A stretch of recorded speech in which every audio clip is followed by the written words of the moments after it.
Good morning student. देखो अपना chapter है 14 का लाइट प्रकाश है। प्रकाश की डेफिनेशन अपन ने पढ़ी थी। प्रकाश क्या है? प्रकाश एक प्रकार की ऊर्जा है जिससे अपन को दृष्टि संवेदना उत्पन्न होती है, उसे अपन प्रकाश कहते हैं। प्रकाश का परावर्तन अपन इस चैप्टर के अंदर पढ़ रहे थे। प्रकाश का परावर्तन क्या है? जब कोई प्रकाश की किरणें एक माध्यम से चलके दूसरे माध्यम से टकराने के बाद पुनः उसी माध्यम में यदि लौट आती है तो उसको अपन प्रकाश का परावर्तन कहा था। प्रकाश के परावर्तन के नियम अपन ने पढ़े। प्रकाश के परावर्तन के दो नियम होते हैं। ये अपना एक हाथ का कटा हुआ भाग है। जब कटे हुए भाग पर एक तरफ क्या कर दी जाए, रजत पॉलिश या परावर्तक पॉलिश कर दी जाए तो यह आपका दर्पण हो गया। इस दर्पण पर ये कोई प्रकाश की किरण आ रही है, आई, यहाँ पर इसका परावर्तन हुआ और परावर्तन के बाद ये वापस लौट के जाती है। जो आती है उस किरण को कौन सी किरण कहते हैं? आपतित किरण। कौन सी किरण है? परावर्तन के बाद जो लौट के जाती है उसको कौन सी किरण कहते हैं? परावर्तित किरण। ये क्या है? अभिलंब। तो पहला नियम भी परावर्तन का यही अपने पढ़ा था बेटे कि आपतित किरण, परावर्तित किरण और अभिलंब तीनों एक ही तल पर स्थित होते हैं। कौन सी? आपतित, परावर्तित और अभिलंब तीनों हैं एक ही तल पर स्थित होते हैं। दूसरा नियम अपने पढ़ा था आपतित किरण और अभिलंब के मध्य जो कोण है इसको कोण आई आपतित कोण कहते हैं और अभिलंब परावर्तित किरण के मध्य बना कोण है उसको क्या कहते हैं? परावर्तन कोण आर कहते हैं। दूसरा नियम यही है, आपतन कोण और परावर्तन कोण दोनों के मान क्या रहते हैं? समान रहते हैं, बदलते नहीं है। भाई जितना आपतन कोण का मान होगा उतना ही किसका होगा? परावर्तन कोण का मान होता है। दोनों के मान क्या होते हैं? आपके स्थिर होते हैं। इसके बाद में अपना था दर्पण अपन पढ़े थे। दर्पण किसे कहते हैं? कार्तिक के भाग पर एक तरफ क्या कर दी जाए बेटे? रजत पॉलिश या परावर्तक पॉलिश कर दी जाए तो उसको अपन क्या कहते हैं? दर्पण कहा था।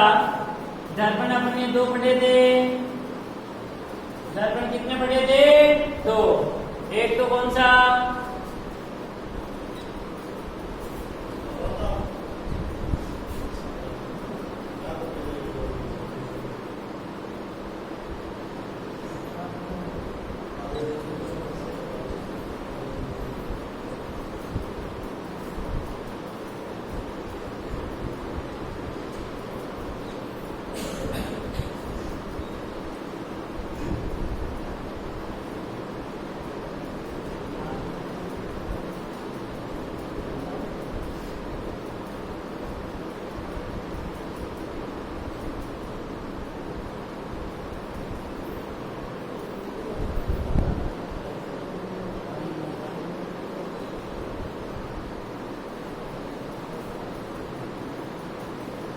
दर्पण। दर्पण दो प्रकार का आपने पढ़ा था। एक था आपका बेटे समतल दर्पण और दूसरा था कौन सा? समतल दर्पण और दूसरा है गोले दर्पण। समतल दर्पण तो किसे कहते हैं? जब कांच की कोई एक समतल पट्टिका है, उस समतल पट्टिका के कटे हुए भाग पर यदि रजत पॉलिश कर दी जाए तो उसको क्या कहेंगे? अपने समतल दर्पण कहेंगे। गोले दर्पण, कांच का एक गोला होता है, मैंने समझा दिया था उस दिन। कांच का एक गोला होता है, इस गोले के कटे हुए भाग पर यदि एक रजत पॉलिश कर दी जाए तो उसको अपन क्या कहते हैं? गोले दर्पण का। जैसे कांच का एक गोला था, गोले का ये भाग अपन ने काट दिया यहाँ से, ये कटा हुआ भाग हो गया, ये किसके अंदर दसा हुआ भाग हो गया और ये के उभरा हुआ भाग हो गया। दो कंडीशन इसके आधार पर दो प्रकार का है। एक आपका अवतल दर्पण और दूसरा उत्तल दर्पण। जब इसके ऊपरी हुए भाग पर अपने परावर्तक पॉलिश या रजत पॉलिश कर दे तो अंदर दशा हुआ भाग जब परावर्तक पृष्ठ का कार्य करे, यानी अंदर दशे हुए भाग पर जब प्रकाश का परावर्तन होगा तो वह क्या होगा? आपका अवतल दर्पण। नहीं अवतल। और जब ये इसके अंदर दशे हुए भाग पर अपने क्या कर दी है? रजत पॉलिश या परावर्तक पॉलिश कर दी है, परावर्तक पृष्ठ का कार्य करे तो यह क्या कहलाता है आपका उत्तल दर्पण कहलाता है। ये इतना अपने हो गया था ना। अब देखो गोले दर्पण की परिभाषा दिखा दी थी। गोले दर्पण निम्न दो प्रकार का होता है। गोले दर्पण निम्न दो प्रकार का होता है। पहला देखो अवतल दर्पण,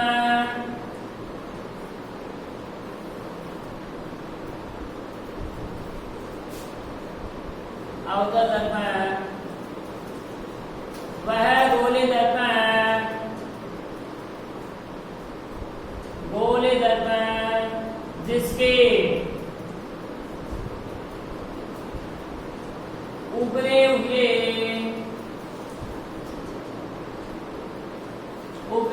भाग पर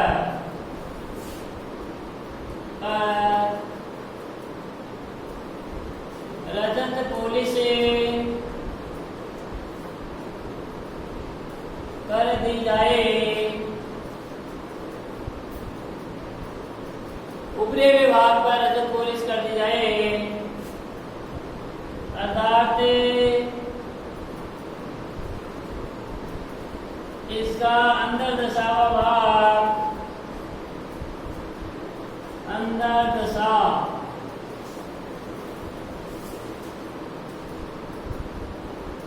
वह भाग परावर्तक पृष्ठ का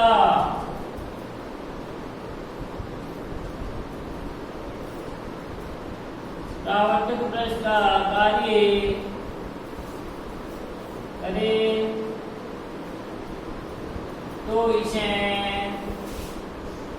अवतल दर्पण कहते हैं।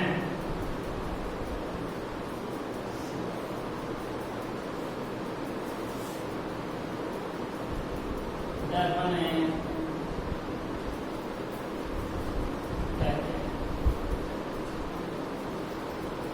जब इसके किसी ऊपरी विभाग पर बेटे क्या कर दी जाए, रजत पॉलिश कर दी जाए और अंदर दशा भाग परावर्तक पृष्ठ का कार्य करे तो इसको ऊपर क्या कहेंगे अवतल दर्पण। ये बेटे कोकले गोला का कटा हुआ भाग है, ये भाग टोप ने लिया था, ये गोले का कटा हुआ भाग है। इस कटे हुए भाग पर यदि अपने इस ऊपरी विभाग पर ये रजत पॉलिश कर दी है, अंदर दशा भाग परावर्तक पृष्ठ का यदि कार्य करता है भाई, यहाँ पर प्रकाश की किरणें आएंगी ना कोई भी, तो आने के बाद में परावर्तन के बाद पुनः उसी माध्यम में जाएंगी। इसीलिए इसको कौन सा दर्पण कहते हैं, अवतल दर्पण कहते हैं। तो लागू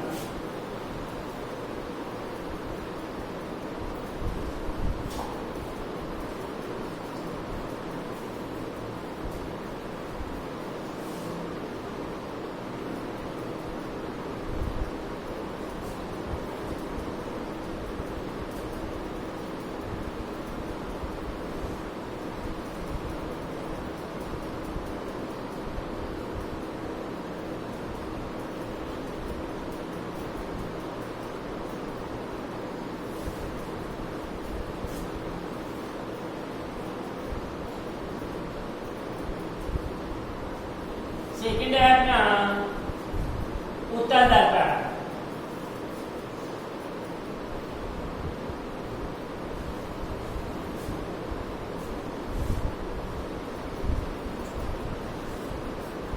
उत्तल दर्पण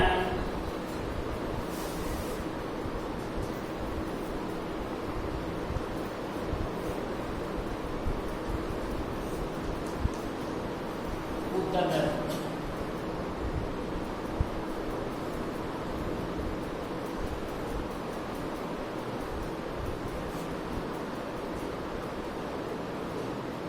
वह गोले दर्पण, वह गोले दर्पण जिसके अंदर दसे हुए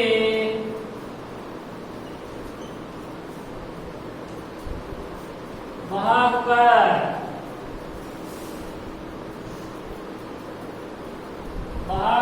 रजत पुलिस से कर दी जाए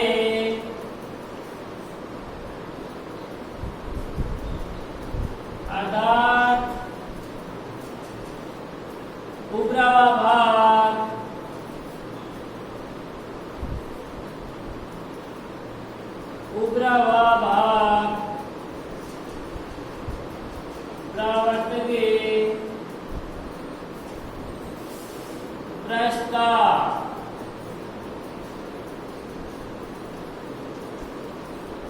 परावर्तक पृष्ठ का कार्य करें तो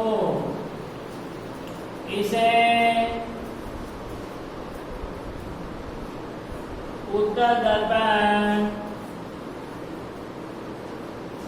कहते हैं।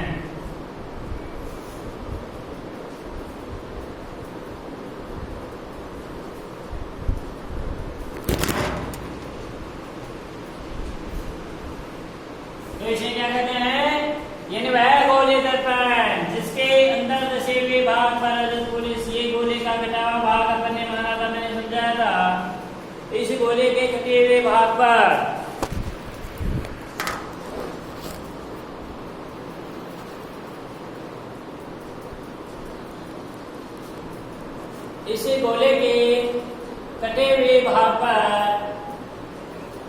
जब इसके अंदर दसे हुए भाग पर क्या कर दी जाए? रजत पुलिस कर दी जाए। इसे अंदर दसे हुए भाग पर ये क्या कर दी है? रजत पुलिस कर दी है। तो उभरा हुआ भाग जब परावर्तन पृष्ठ का कार्य करे तो इसे पर क्या कहते हैं? उत्तर दर्पण कहते हैं। ये अंदर उभरा हुआ भाग परावर्तन पृष्ठ का कार्य कर रहा है, इसलिए क्या है आपका? उत्तर दर्पण कहलाता है।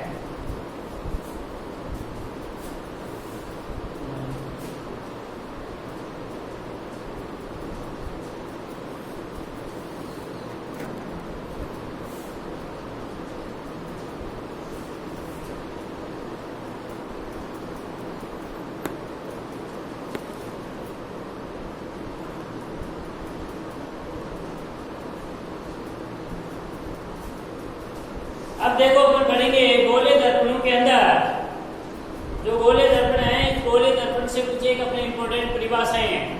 यदि ये परिभाषाएं जब आपको आएंगी तभी है इसे ये चैप्टर है वो समझ में आएगा, वरना ये चैप्टर समझ में नहीं आएगा। तो परिभाषाएं अपन पढ़ेंगे पूरी।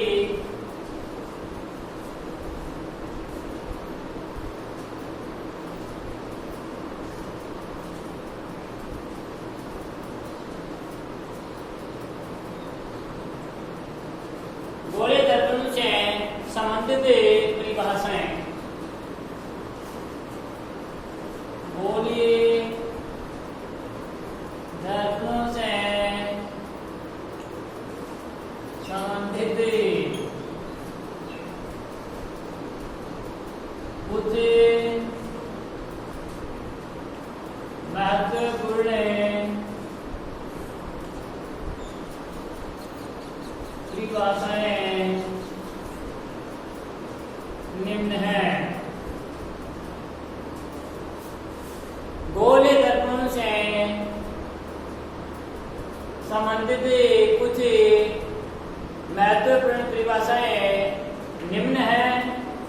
इसके अंदर देखो, पहले एक बार इधर देखो आप, गोले दर्पण को एक गोले का कटा हुआ भाग माना था। ये एक गोला है।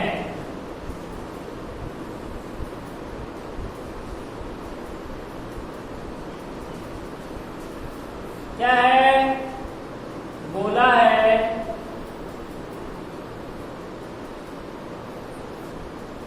ये गोले का लगभग केंद्र बिंदु क्या है? इसका मध्य बिंदु कहलाता है।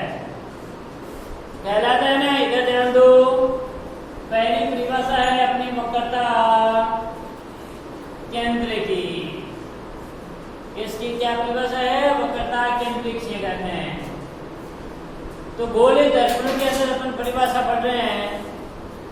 ये अपना एक गोले का कटा हुआ भाग अपन ने माना। इस गोले के कटे हुए भाग पर जब पहले एक तरफ क्या कर देंगे अपन पॉलिश कर देंगे तो वह आपका क्या होगा, गोले दर्पण होगा। इस गोले दर्पण के इस ऊपरी भाग पर मैंने ये क्या कर दिए बेटे, रजत पॉलिश या परावर्तक पॉलिश कर दी है। यह आपका दर्पण हो गया। कौन सा दर्पण है यह? तो इस गोले दर्पण वाले इस दर्पण को किसका काटा हुआ भाग माना अपने, इस गोले का। तो गोले वक्रता केंद्र की परिभाषा क्या होगी, ये गोले दर्पण है। तो बस ये भाषा आपको लिखनी है कि गोले दर्पण को जिस गोले का कटा हुआ भाग माना जाए, भाई ये गोले दर्पण है, इस गोले दर्पण को इस गोले का कटा हुआ भाग अपन ने माना है। गोले दर्पण को जिस गोले का कटा हुआ भाग माना जाए उस गोले का, ये गोला है, इस गोले का ये क्या है, केंद्र है। उस गोले के केंद्र को ही क्या कहते हैं, वक्रता केंद्र कहते हैं। भाई गोले दर्पण को जिस गोले का कटा हुआ भाग माना जाए उस गोले का केंद्र ये है, इसी केंद्र को अपन वक्रता केंद्र कहते हैं और वक्रता केंद्र को अपन सी के द्वारा प्रदर्शित करते हैं। इसके द्वारा ये परिभाषा होगी किसकी, वक्रता केंद्र की। समझ में आ गया बात? गोले दर्पण को जिस गोले का कटा हुआ भाग माना जाए उस गोले का केंद्र यह, उस गोले का केंद्र इसका क्या कहलाता है, वक्रता केंद्र। और वक्रता केंद्र को अपन किसके द्वारा इंगित करते हैं, सी के द्वारा प्रदर्शित करते हैं। सेकंड परिभाषा है दूरवय। क्या है, दूरवय किसे कहते हैं? ये गोले दर्पण है भाई, गोले दर्पण है। गोले दर्पण का परावर्तक पृष्ठ यही तो है ना, तो गोले दर्पण के परावर्तक पृष्ठ का मध्य बिंदु ये गोले दर्पण है। इस गोले दर्पण का परावर्तक पृष्ठ यह है बेटे, इस गोले दर्पण के परावर्तक पृष्ठ का मध्य बिंदु ये आधा ऊपर और आधा नीचे, लगभग का मध्य बिंदु लगभग कहाँ आएगा आपका, यहाँ पर जो आएगा ना इसका मध्य बिंदु। गोले दर्पण के परावर्तक पृष्ठ के मध्य बिंदु को क्या कहा जाता है, दूरवय कहा जाता है। दूरवय को किसके द्वारा, पी के द्वारा अपन इंगित करते हैं। समझ में आ गई? अगली परिभाषा है बेटे क्या, मुख्य अक्ष। क्या है, मुख्य अक्ष किसे कहते हैं, किसे कहेंगे मुख्य अक्ष?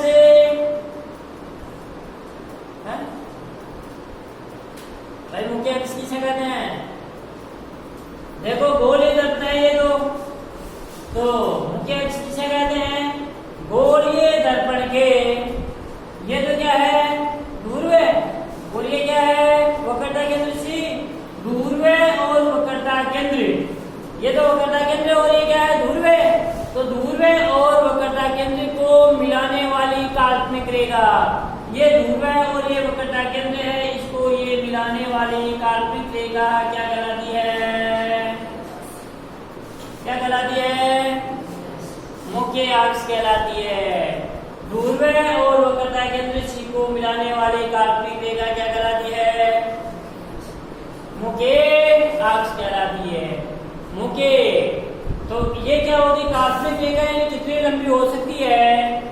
अगली परिभाषा है बेटे क्या है, और ये देखो अपना इसके अंदर और दशावा भाग के ऊपर एक रजत पॉलिश करते हैं, तो ये क्या कर रहा है इसका, भाई ये वक्रता केंद्र है और ये परावर्तक पृष्ठ का मध्य बिंदु क्या कर रहा है, दूरवय पी। दूरवय पी और वक्रता केंद्र को मिलाने वाली रेखा क्या कर रही, क्या कर रही, मुख्य अक्ष। अब अगली परिभाषा इंपोर्टेंट परिभाषा है, देखो किसकी है, मुख्य फोकस। क्या है, मुख्य फोकस।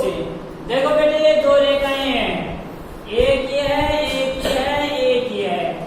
ये तीनों एक दूसरे के क्या कहलाती हैं, समांतर होती है। क्या होती है, समांतर। भाई ये इसके समानांतर चल रही है, ये इसके समानांतर चल रही है और ये इसके समानांतर चल रही है, समानांतर है ना। तो ये मुख्य अक्ष है। जब कोई प्रकाश की किरण होगी, जब कोई प्रकाश की किरण, ये मुख्य अक्ष है, मुख्य अक्ष के समांतर दर्पण पर आपतित होती है। ये प्रकाश की किरण जब मुख्य अक्ष है, ये मुख्य अक्ष के समांतर दर्पण पर आपतित हो रही है। समझ में आ गई भाई? ये इसके क्या कराती है? समांतर। देखो ये एक दूसरे के क्या करती हैं? ये समानांतर है क्या? नहीं है, क्योंकि ये तो दोनों आगे जाकर के देखो प्रतिच्छेद कर दी ना, दोनों ने काट दी। जबकि एक दूसरे की ये दो रेखाएं भी एक दूसरे की क्या है? समानांतर है, चलती जाएंगी अनंत तक, लेकिन ये आपस में प्रतिच्छेद नहीं करती हैं, नहीं कटती हैं, तो ये समानांतर है। तो ये मुख्य अक्ष के समानांतर यदि कोई प्रकाश की किरण दर्पण पर आपतित होती है, तो यहाँ परावर्तन के बाद यहाँ क्या होगा? इसका परावर्तन होगा, और परावर्तन के बाद पूरे उसी माध्यम में आएगी। परावर्तन के बाद परावर्तित किरणें, ये परावर्तित किरणें मुख्य अक्ष के जिस बिंदु को प्रतिच्छेद करती है, ये परावर्तित किरण भाई, ये तो तीर का चिन्ह है, इसका मतलब ये तो क्या होगी बेटे? आपतित, और ये क्या होगी बेटे? परावर्तित। समझ में आ गई ना बात? तो जब कोई प्रकाश की किरण मुख्य अक्ष के समांतर आपतित होती है, तो परावर्तन के बाद परावर्तित किरणें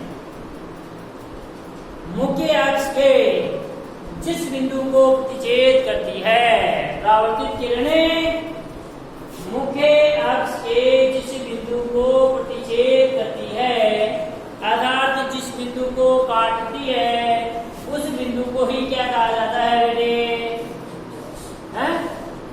मुख्य फोकस कहा जाता है। तो ये देखो मुख्य अक्ष के समांतर आपतित हुई, यहाँ पर इसका क्या हुआ? परावर्तन हुआ। परावर्तन के बाद ये परावर्तित किरण मुख्य अक्ष के इस बिंदु को कटी, यहाँ पर काटी ना, जिस बिंदु को प्रतिच्छेद करती है, जिस बिंदु को काटती है, उस बिंदु को ये क्या कहते हैं? मुख्य फोकस कहते हैं। क्या कहते हैं? मुख्य फोकस कहते हैं। ये देखो ये इसका अभिलंब है, अभिलंब को आपको बनाने की कोई आवश्यकता नहीं है, लेकिन मुख्य अक्ष के जिस बिंदु को प्रतिच्छेद करती है उसको क्या कहते हैं? इसमें देखो ये प्रकाश की किरण अवतल दर्पण में प्रकाश की किरण है, मुख्य अक्ष को वास्तविक रूप से काटती है, प्रतिच्छेद करती है। जबकि देखो अवतल के उत्तल में जब कोई प्रकाश की किरण है, तो उत्तल का मुख्य अक्ष ये है भाई, उत्तल का मुख्य अक्ष यही तो है। जब उत्तल दर्पण में प्रकाश की किरण मुख्य अक्ष के समांतर दर्पण पर आपतित हुई है, ये मुख्य अक्ष के समांतर आपतित हुई ना, यहाँ इसका परावर्तन होगा, और परावर्तन के बाद परावर्तित किरण फैल जाती है, परावर्तित किरणें फैल जाती है। ये परावर्तित किरण क्या होगी? फैल गई। यहाँ से यदि अपन इसको देखते हैं, तो ये परावर्तित किरण मुख्य अक्ष के पीछे से, यहाँ मान लो कि नेत्र है, क्या है बेटे? नेत्र है। यहाँ से यदि अपन देखते हैं, तो ये परावर्तित किरण मुख्य अक्ष के एक बिंदु से निकलती हुई प्रतीत होती है। ये जो देखो परावर्तित किरण वास्तविक रूप से निकल रही है, और यहाँ पर परावर्तित किरण है, ये परावर्तित किरण वास्तव में निकलती हुई प्रतीत होती है, वास्तव में थोड़ी निकल रही है। इधर ध्यान दो, वास्तविक रूप से तो ये इधर से आ रही है आपतित किरण, यहाँ परावर्तन के बाद इधर लौट गई, लेकिन यहाँ से यदि अपने नेत्र यहाँ से अपन देखते हैं, तो ये देखते हैं कि ये परावर्तित किरण इस बिंदु से निकलती हुई प्रतीत हो रही है।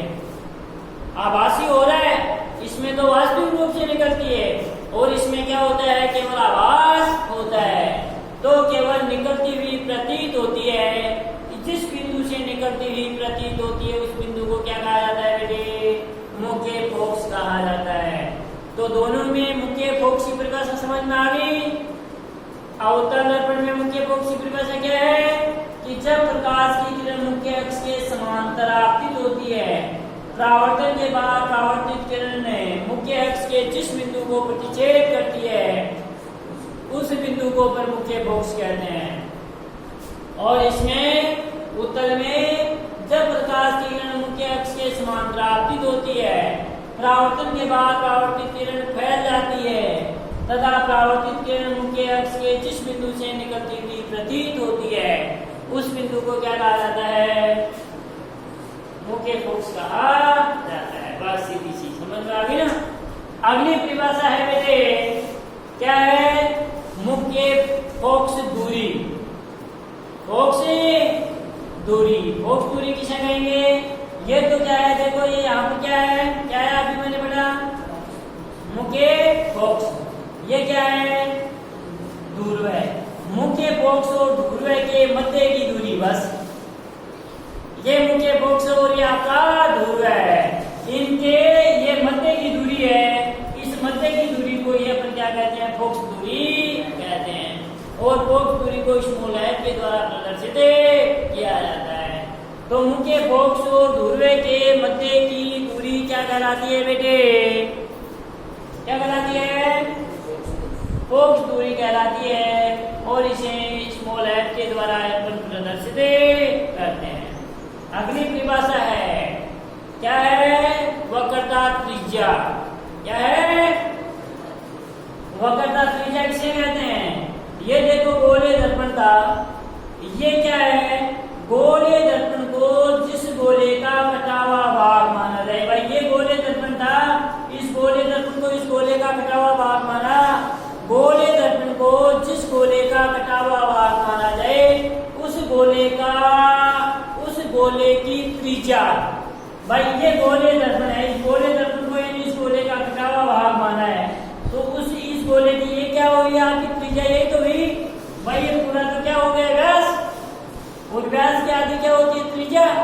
तो उस गोले की जो त्रिज्या है, उस गोले की त्रिज्या को ही अपन क्या कहते हैं बेटे? वक्रता त्रिज्या कहते हैं।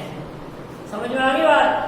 तो वक्रता त्रिज्या तो कहने का मतलब यहाँ से लेकर के यहाँ तक ये तो क्या होगी? वक्रता त्रिज्या होगी। और फोकस दूरी क्या है? ये है।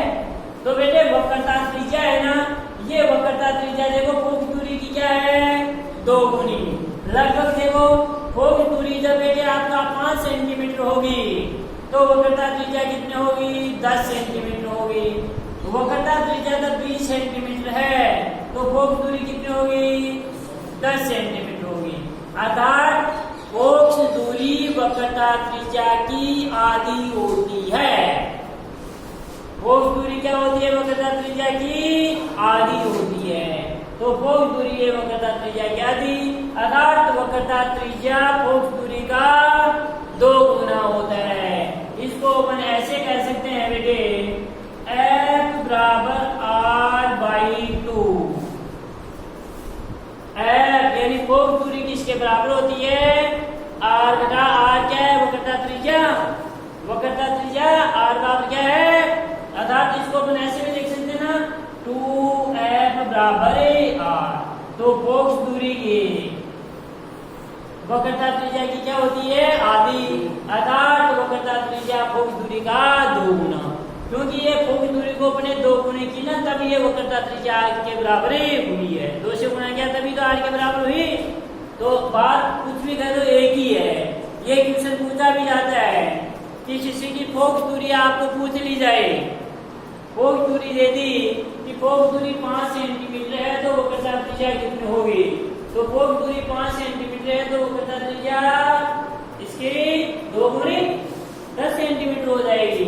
अब लिख लो बेटे इसकी परिभाषा। समझ में आ गई ना पूरी?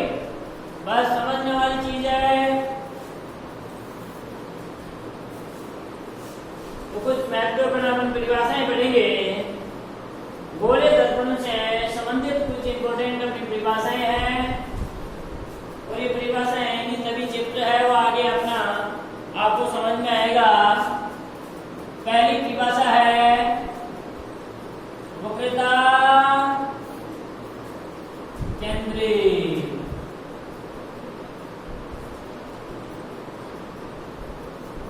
वक्रता केंद्रित, वक्रता केंद्रित किसे कहते हैं? कहेंगे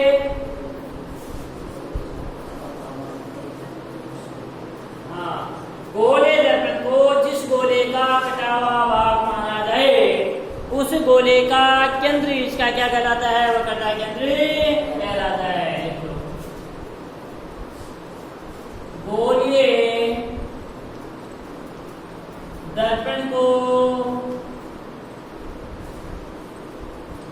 गोले का कटा हुआ, जिस गोले का कटा हुआ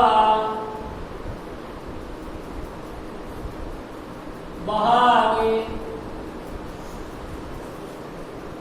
माना जाए, गोले दर्पण को जिस गोले का कटा हुआ भाग माना जाए, उस गोले के केंद्र को ही वक्रता केंद्र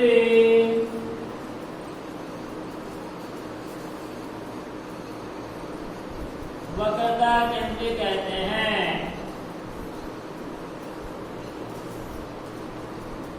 इसे सी के द्वारा प्रदर्शित करते हैं। किसके द्वारा प्रदर्शित करते हैं बेटे? सी के द्वारा प्रदर्शित करते हैं। कुछ भी नहीं है, रखने वाली कोई चीज नहीं है। गोले दर्पण को जिस गोले का कटा हुआ भाग माना जाए, उस गोले के केंद्र को ही अपन क्या कहते हैं? वक्रता केंद्र कहते हैं, और इसे सी के द्वारा प्रदर्शित करते हैं। अगली परिभाषा है दूरवैध।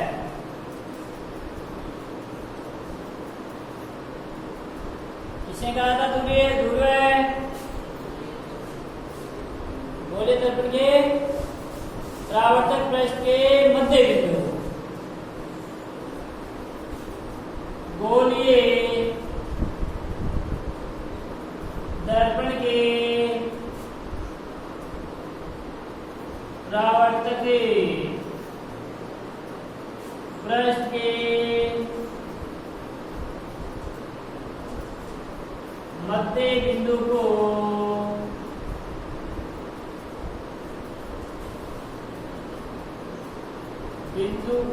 दूरवैध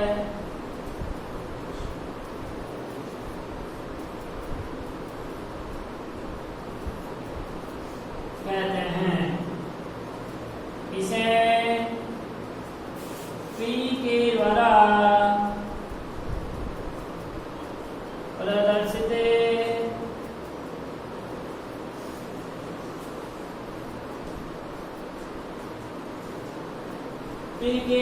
प्रदर्शित करते हैं।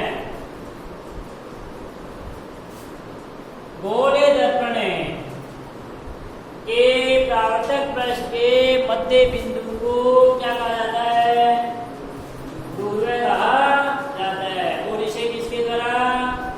पी के द्वारा अपन प्रदर्शित करते हैं। अगली परिभाषा है, समझ में तो आ रही है ना? तो चित्र बना लेंगे अभी। तीसरा है, क्या है? मुके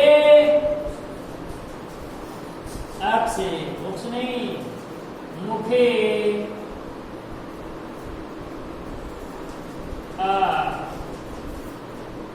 किसे कहेंगे? देखो दोनों ऊपर हैं, वक्रता केंद्र और दूरवैध को वक्रता केंद्र और दूरवैध को मिलाने वाली काल्पनिक मुख्य अक्ष कहलाती है। वक्रता केंद्र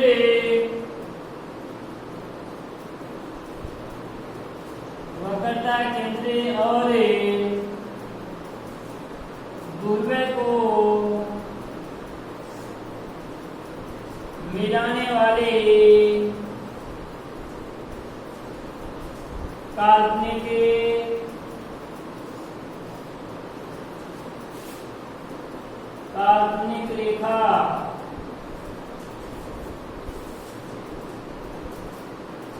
रेखा को ही मुख्य अक्ष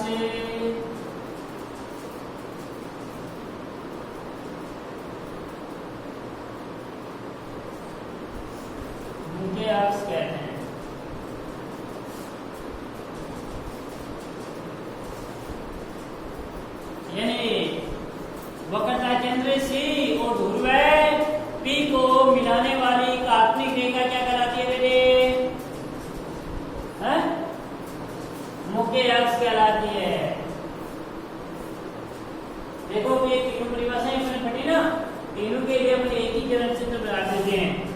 केंद्र आपको समझ में आ जाएंगे। ये देखो अपन ये एक गोले का क्या लिया आपने, ये एक गोले का क्या लिया है, कटा हुआ भाग। भाई ये गोला था, इधर ध्यान दो, ये एक अपना क्या था, गोला था। इस गोले का क्या ले लिया आपने, कटा हुआ भाग ले लिया।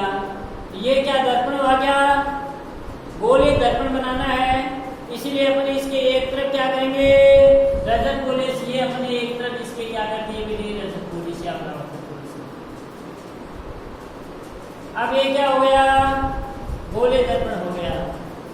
गोले दर्पण में भी कौन सा दर्पण हुआ है, अवतल दर्पण हुआ है। इसी गोले को अपने, जिस गोले का ये एक गोला था, गोले का केंद्र लगभग यहाँ पर आएगा ना, तो गोले दर्पण को जिस गोले का कटा हुआ भाग माना जाए उस गोले का केंद्र लगभग यहाँ आएगा। तो ये केंद्र क्या कहलाता है इसका, वक्रता केंद्र कहलाता है। दूसरी परिभाषा है ध्रुव। ध्रुव गोले दर्पण के परावर्तक पृष्ठ का मध्य बिंदु, आधा ऊपर और आधा नीचे, लगभग मध्य बिंदु यही तो आएगा। ये क्या कहलाता है, ध्रुव पी कहलाता है। अगली परिभाषा है मुख्य। मुख्य किसे कहते हैं, ध्रुव पी और वक्रता केंद्र सी को मिलाने वाली काटखंड क्या कहलाती है, क्या कहलाती है, मुख्य अक्ष कहलाती है।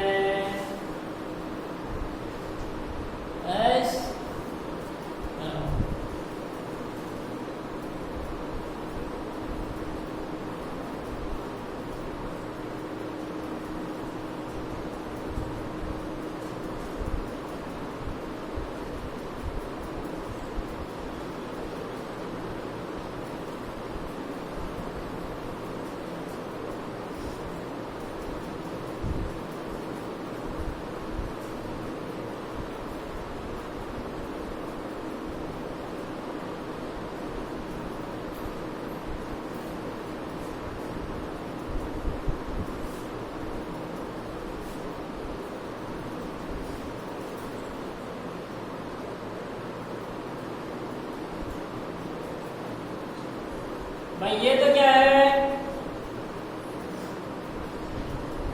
ये क्या है, ध्रुवीय पी। तो वक्रता केंद्र और ध्रुवीय पी को मिलाने वाली रेखा क्या कहलाती है, मुख्य अक्ष कहलाती है। तो ये आपकी मुख्य अक्ष हो गई। अगली परिभाषा है किसकी, मुख्य फोक्स की। मुख्य फोक्सी से नहीं है, और मुख्य फोक्सी परिभाषा दोनों के अंदर अलग है। इसमें तो मुख्य फोक्सी परिभाषा के अंदर वास्तविक रूप से आती है, जबकि उसमें प्रावर्तिक किरण फैल जाती है तथा ये केवल निकलती हुई प्रतीत होती है। तो अवतल दर्पण में मुख्य फोक्सी परिभाषा क्या होगी, मुख्य अक्ष के समांतर यदि कोई प्रकाश की किरण आपतित होती है तो परावर्तन के बाद परावर्तित किरण मुख्य अक्ष के जिस बिंदु को प्रतिच्छेद करती है, यहाँ इस बिंदु को प्रतिच्छेद की, इसलिए यह क्या कहलाता है, आपका मुख्य फोक्स कहलाता है। और उसके अंदर क्या हो रहा है, प्रकाश की किरण फैल जाती है, फैलने के बाद में परावर्तित किरण जिस बिंदु से निकलती हुई प्रतीत होती है, जिस बिंदु से वह निकलती हुई प्रतीत होगी वह क्या कहलाएगा, आपका मुख्य फोक्स कहलाता है।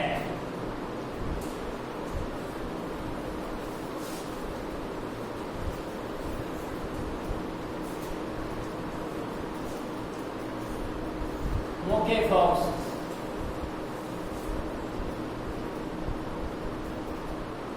इसको है, कल की का आराम से